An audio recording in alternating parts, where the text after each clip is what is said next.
Wagner group तैयारी कर रहा है एयर डिफेंस सिस्टम देने की। वो हिजबुल्लाह को एयर डिफेंस सिस्टम दे सकता है।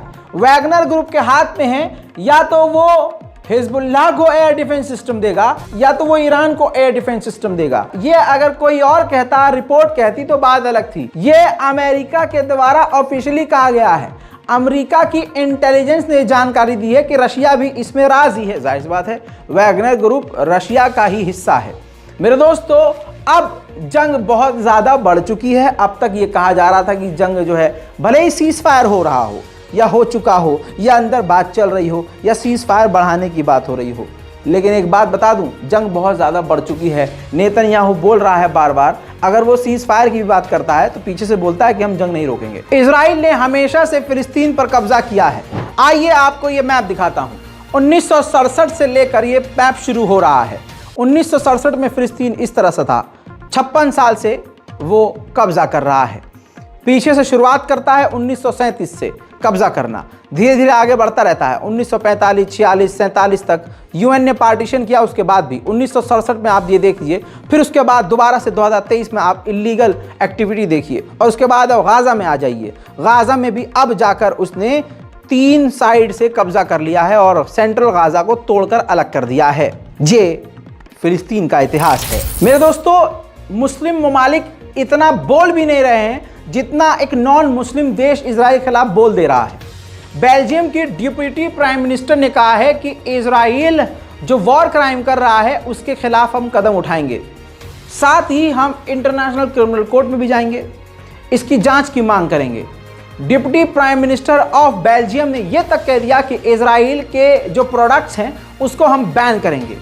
इतनी बड़ी बात बोलते हुए उन्होंने अगली और बात कही कि हमने जो एग्रीमेंट इजराइल के साथ किए हैं उन एग्रीमेंट्स को भी हम कैंसिल कर देंगे। सबूत चाहिए ना? देखिए, इजराइल के खिलाफ बेल्जियम की deputy prime minister. Het is tijd voor sancties tegen Israël. De bomregen is onmenselijk. En terwijl er oorlogsmisdaden worden gepleegd in Gaza, trekt Israël zich niks aan van de internationale eis voor een staakt het vuren. Binnen de federale regering roep ik mee op om Israël te sanctioneren. Hoe? Wel, het internationaal strafhof moet het lopende onderzoek naar oorlogsmisdaden kunnen uitbreiden en versterken. En er moet een onderzoek komen naar de bombardementen op ziekenhuizen en vluchtelingenkampen. Dit is oorlogsgeweld dat nooit... Ismail Haniyeh को इस जंग में दूसरा बड़ा झटका।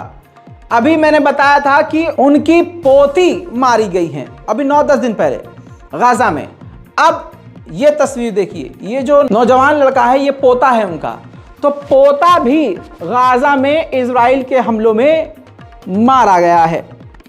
Personally काफ़ी बड़ा नुकसान इस्माइल हानिया को हो चुका है। जेरूशलम को ज़्यादा लोग इजराइल की राजधानी नहीं मानते हैं, लेकिन चेक रिपब्लिक इस दौरान, जंग के दौरान, इजराइल का साथ देते हुए चेक रिपब्लिक जो देश है, जेरूशलम को इजराइल की राजधानी घोषित करने की तैयारी कर रहा है। उधर जर्मनी ने भी अपनी औकात दिखाई है। जर्मनी ने अपने देश में मुस्लिम ऑर्गेनाइजेशन और संस्थाओं से, अंजुमन और मसाजिदों की टीम से कहा है, कमेटियों से कहा है कि आप जो हमास ने हमला किया है इजराइल के ऊपर 7 अक्टूबर को, उसकी निंदा कीजिए, उसका विरोध कीजिए।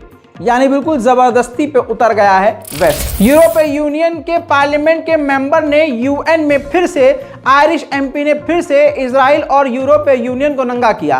कहा जिस तरह से यूरोपीय यूनियन जंग को रोकने की बात नहीं कर रहा है, इससे साफ जाहिर है कि वो जेनोसाइड से, कत्लेआम से खुश हैं, ओके हैं। सुनिए। People of Europe know that Israel is committing war crimes, and they know they're doing so with the complicity and support of a European Union. How are they ever going to talk about law and order, human rights, humanitarian law, international law again when they are supporting Israeli war crimes? How are they going to do it? The people of Europe are shocked. They're taken to the streets in their millions. There have been millions of people on the streets of Europe, horrified at the genocide, the ethnic cleansing taking place against the people of Palestine. But the colonialists are standing together.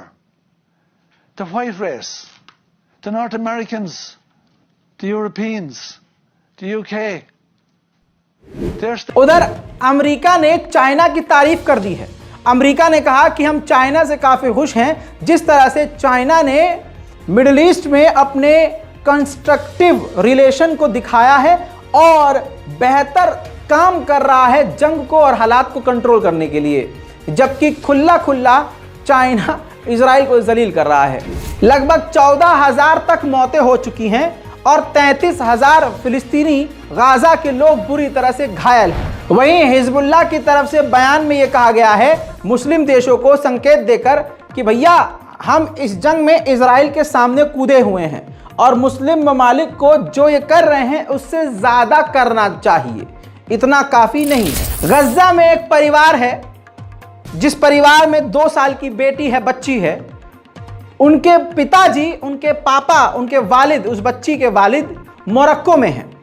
अब वो छोटी नन्ही सी बच्ची अपने पापा को, अपने बाबा को फ़ोन पे बता रही है कि इजराइल ने हम पर बम गिराए, इजराइल ने हम पर रॉकेट गिराए, इजराइल ने हम सबको मार डाला।